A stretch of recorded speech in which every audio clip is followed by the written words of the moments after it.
Código de Processo Civil. Livro 3º. Título 4. Do juiz e dos auxiliares da justiça.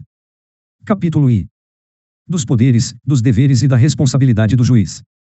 Art. 139.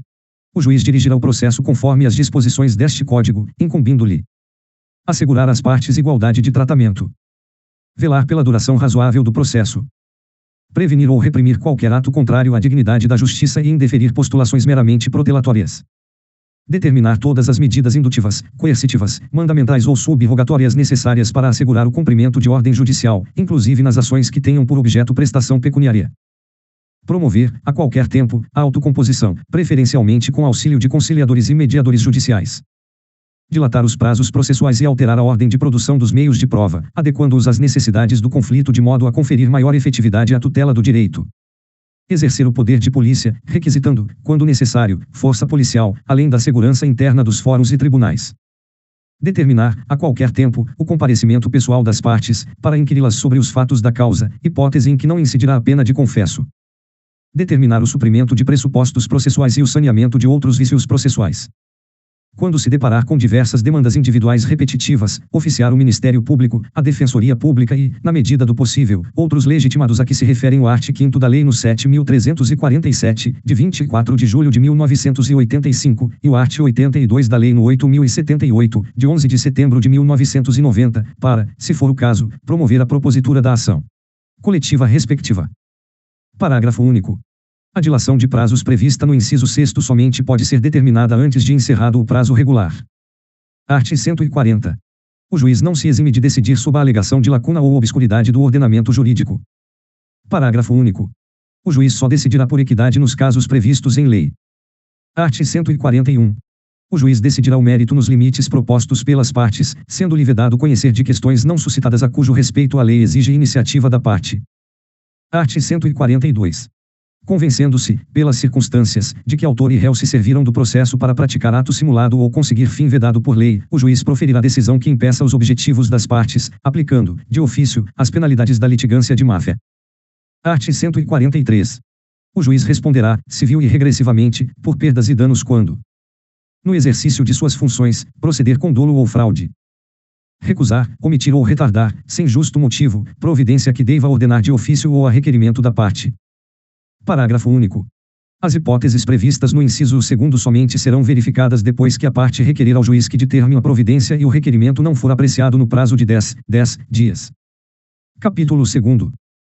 Dos impedimentos e da suspeição. Art. 144. Há impedimento do juiz, sendo-lhe vedado exercer suas funções no processo em que interveio como mandatário da parte, oficiou como perito, funcionou como membro do Ministério Público ou prestou depoimento como testemunha, de que conheceu em outro grau de jurisdição, tendo proferido decisão. Quando nele estiver postulando, como defensor público, advogado ou membro do Ministério Público, seu cônjuge ou companheiro, ou qualquer parente, consanguíneo ou afim, em linha reta ou colateral, até o 3º grau, inclusive. Quando for parte no processo ele próprio, seu cônjuge ou companheiro, ou parente, consanguíneo ou afim, em linha reta ou colateral, até o 3º grau, inclusive. Quando for sócio ou membro de direção ou de administração de pessoa jurídica parte no processo. Quando for herdeiro presuntivo, donatário ou empregador de qualquer das partes. Em que figurar como parte instituição de ensino com a qual tenha relação de emprego ou decorrente de contrato de prestação de serviços. Em que figurar como parte cliente do escritório de advocacia de seu cônjuge, companheiro ou parente, consanguíneo ou afim, em linha reta ou colateral, até o 3º grau, inclusive, mesmo que patrocinado por advogado de outro escritório. Quando promover ação contra a parte ou seu advogado. Primeiro, na hipótese do inciso 3º, o impedimento só se verifica quando o defensor público, o advogado ou o membro do Ministério Público já integrava o processo antes do início da atividade judicante do juiz. Segundo, é vedada a criação de fato superveniente a fim de caracterizar impedimento do juiz. Terceiro, o impedimento previsto no inciso 3º também se verifica no caso de mandato conferido a membro de escritório de advocacia que tenha em seus quadros advogado que individualmente ostente a condição nele prevista, mesmo que não intervenha diretamente no processo. Art. 145. A suspeição do juiz. Amigo íntimo ou inimigo de qualquer das partes ou de seus advogados. Que receber presentes de pessoas que tiverem interesse na causa antes ou depois de iniciado o processo, que aconselhar alguma das partes acerca do objeto da causa ou que subministrar meios para atender às despesas do litígio. quando qualquer das partes for sua credora ou devedora, de seu cônjuge ou companheiro ou de parentes destes, em linha reta até o terceiro grau, inclusive interessado no julgamento do processo em favor de qualquer das partes. Primeiro poderá o juiz declarar-se suspeito por motivo de foro íntimo, sem necessidade de declarar suas razões. Segundo, será ilegítima a alegação de suspeição quando houver sido provocada por quem a alega. A parte que a alega houver praticado ato que signifique manifesta a aceitação do arguido. Art. 146. No prazo de 15 dias, a contar do conhecimento do fato, a parte alegará o impedimento ou a suspeição, em petição específica dirigida ao juiz do processo, na qual indicará o fundamento da recusa, podendo instruí-la com documentos em que se fundar a alegação e com rol de testemunhas.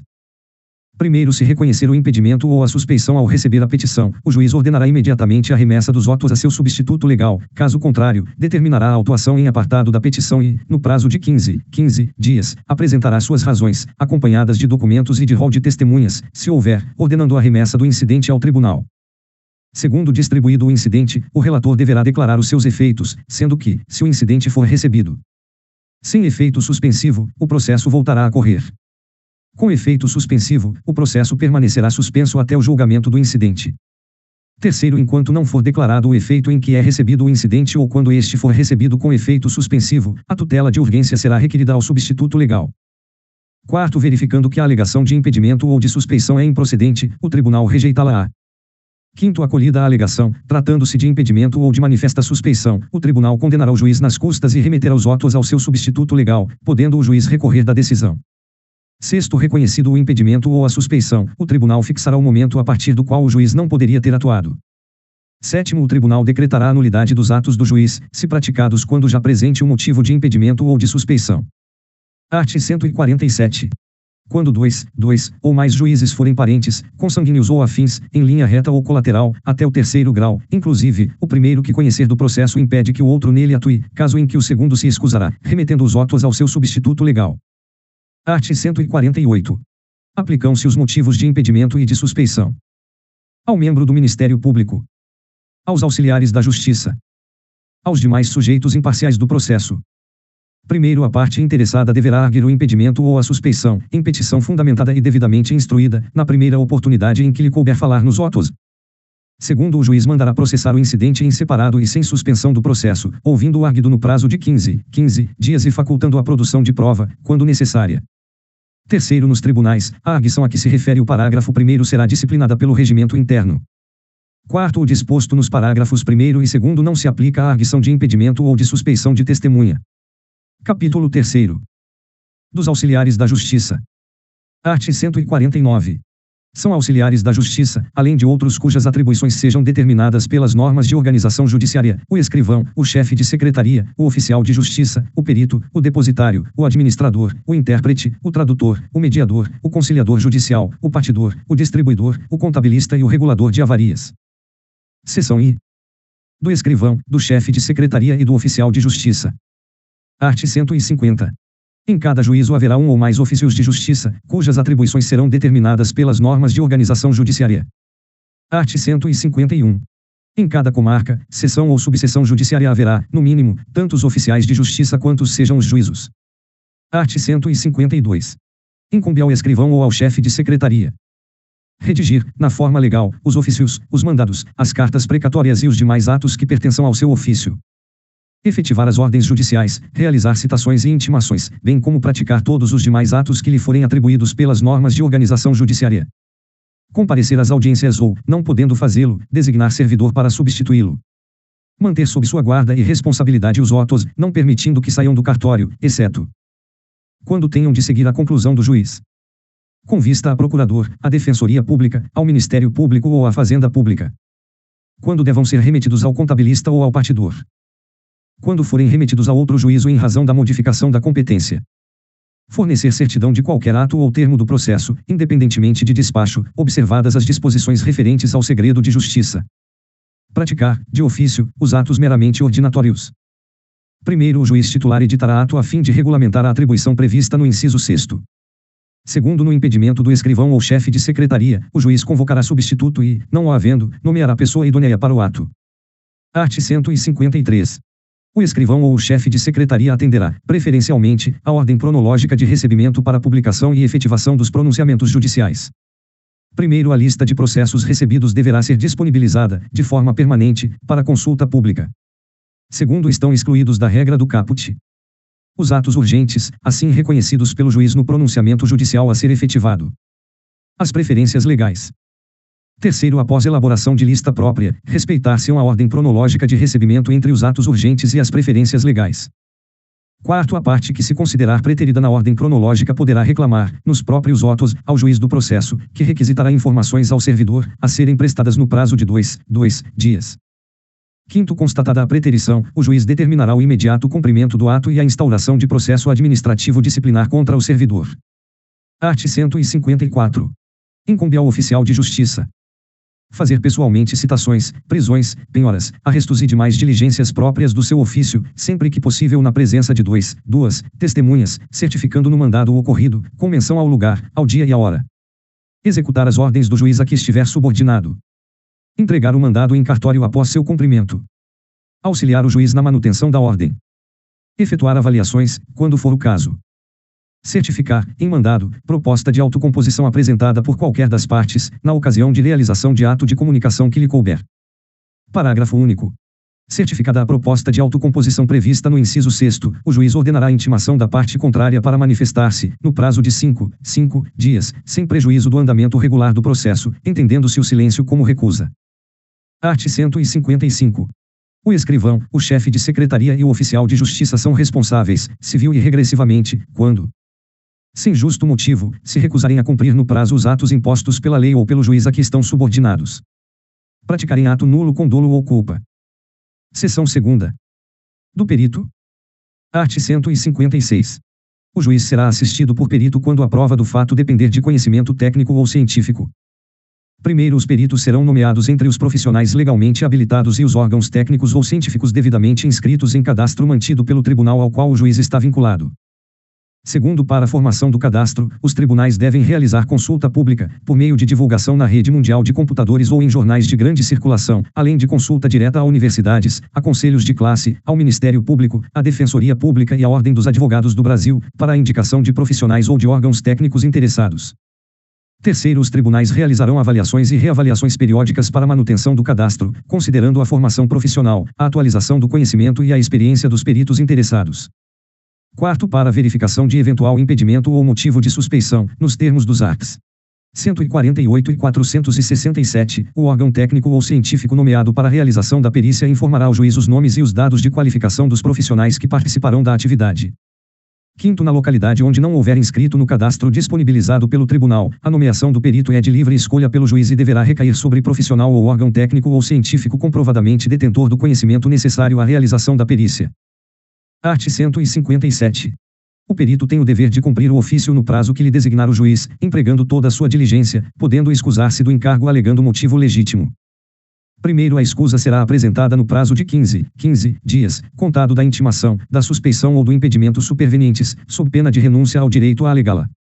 Segundo, será organizada a lista de peritos na vara ou na secretaria, com disponibilização dos documentos exigidos para a habilitação à consulta de interessados, para que a nomeação seja distribuída de modo equitativo, observadas a capacidade técnica e a área de conhecimento.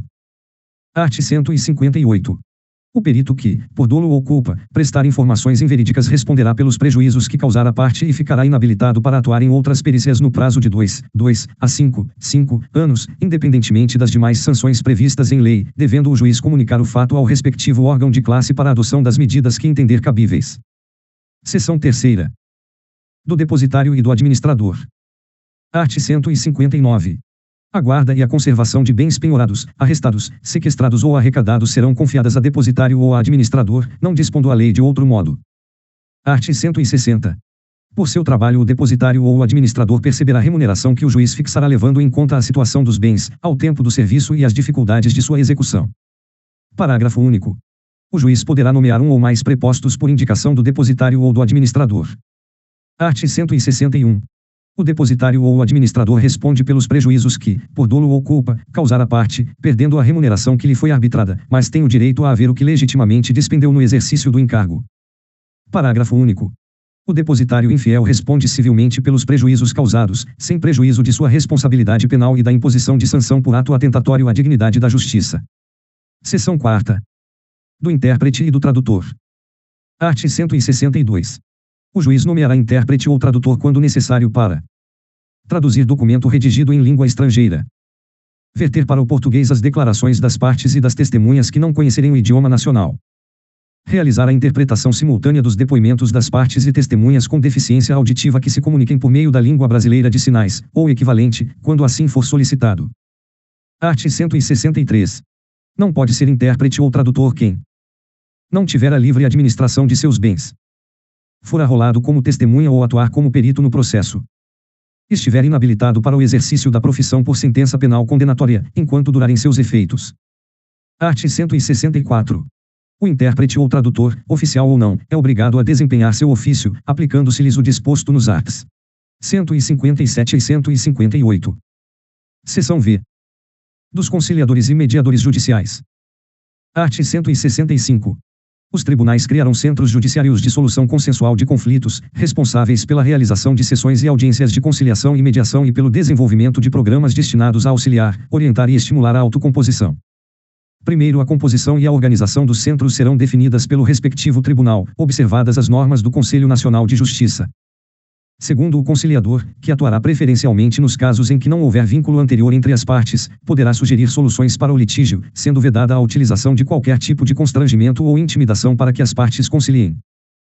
Terceiro, o mediador, que atuará preferencialmente nos casos em que houver vínculo anterior entre as partes, auxiliará os interessados a compreender as questões e os interesses em conflito, de modo que eles possam, pelo restabelecimento da comunicação, identificar, por si próprios, soluções consensuais que gerem benefícios mútuos.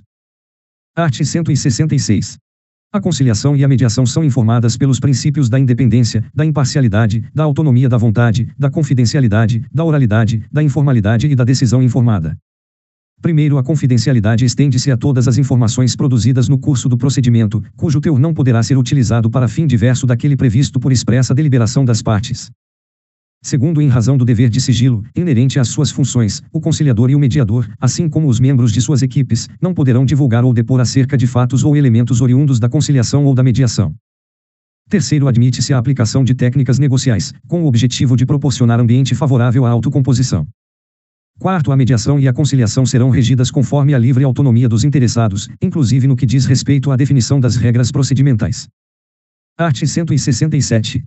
Os conciliadores, os mediadores e as câmaras privadas de conciliação e mediação serão inscritos em cadastro nacional e em cadastro de Tribunal de Justiça ou de Tribunal Regional Federal, que manterá registro de profissionais habilitados, com indicação de sua área profissional. Primeiro, preenchendo o requisito da capacitação mínima, por meio de curso realizado por entidade credenciada, conforme parâmetro curricular definido pelo Conselho Nacional de Justiça em conjunto com o Ministério da Justiça, o conciliador ou o mediador, com o respectivo certificado, poderá requerer sua inscrição no Cadastro Nacional e no Cadastro de Tribunal de Justiça ou de Tribunal Regional Federal. Segundo efetivado o registro, que poderá ser precedido de concurso público, o tribunal remeterá ao diretor do foro da comarca, seção ou subseção judiciária onde atuará o conciliador ou o mediador os dados necessários para que seu nome passe a constar da respectiva lista, a ser observada na distribuição alternada e aleatória, respeitado o princípio da igualdade dentro da mesma área de atuação profissional. Terceiro, do credenciamento das câmaras e do cadastro de conciliadores e mediadores constarão todos os dados relevantes para a sua atuação, tais como o número de processos de que participou, o sucesso ou insucesso da atividade, a matéria sobre a qual versou a controvérsia, bem como outros dados que o tribunal julgar relevantes. Quarto, os dados colhidos na forma do parágrafo 3º serão classificados sistematicamente pelo tribunal, que os publicará, ao menos anualmente, para conhecimento da população e para fins estatísticos e de avaliação da conciliação, da mediação, das câmaras privadas de conciliação e de mediação, dos conciliadores e dos mediadores. Quinto, os conciliadores e mediadores judiciais cadastrados na forma do caput, se advogados, estarão impedidos de exercer a advocacia nos juízos em que desempenhem suas funções. Sexto, o tribunal poderá optar pela criação de quadro próprio de conciliadores e mediadores, a ser preenchido por concurso público de provas e títulos, observadas as disposições deste capítulo. Art. 168. As partes podem escolher, de comum acordo, o conciliador, o mediador ou a câmara privada de conciliação e de mediação. Primeiro, o conciliador ou mediador escolhido pelas partes poderá ou não estar cadastrado no tribunal. Segundo, inexistindo acordo quanto à escolha do mediador ou conciliador, haverá distribuição entre aqueles cadastrados no registro do tribunal, observada a respectiva formação. Terceiro, sempre que recomendável, haverá a designação de mais de um mediador ou conciliador. Art. 169. Ressalvada a hipótese do art. 167, parágrafo 6º, o conciliador e o mediador receberão pelo seu trabalho remuneração prevista em tabela fixada pelo Tribunal, conforme parâmetros estabelecidos pelo Conselho Nacional de Justiça. Primeiro, a mediação e a conciliação podem ser realizadas como trabalho voluntário, observada a legislação pertinente e a regulamentação do tribunal. Segundo, os tribunais determinarão o percentual de audiências não remuneradas que deverão ser suportadas pelas câmaras privadas de conciliação e mediação, com o fim de atender aos processos em que deferida a gratuidade da justiça, como contrapartida de seu credenciamento. Art. 170. No caso de impedimento, o conciliador ou mediador o comunicará imediatamente, de preferência por meio eletrônico, e devolverá os autos ao juiz do processo ou ao coordenador do Centro Judiciário de Solução de Conflitos, devendo este realizar nova distribuição. Parágrafo único. Se a causa de impedimento for apurada quando já iniciado o procedimento, a atividade será interrompida, lavrando-se ata com relatório do ocorrido e solicitação de distribuição para novo conciliador ou mediador. Art. 171.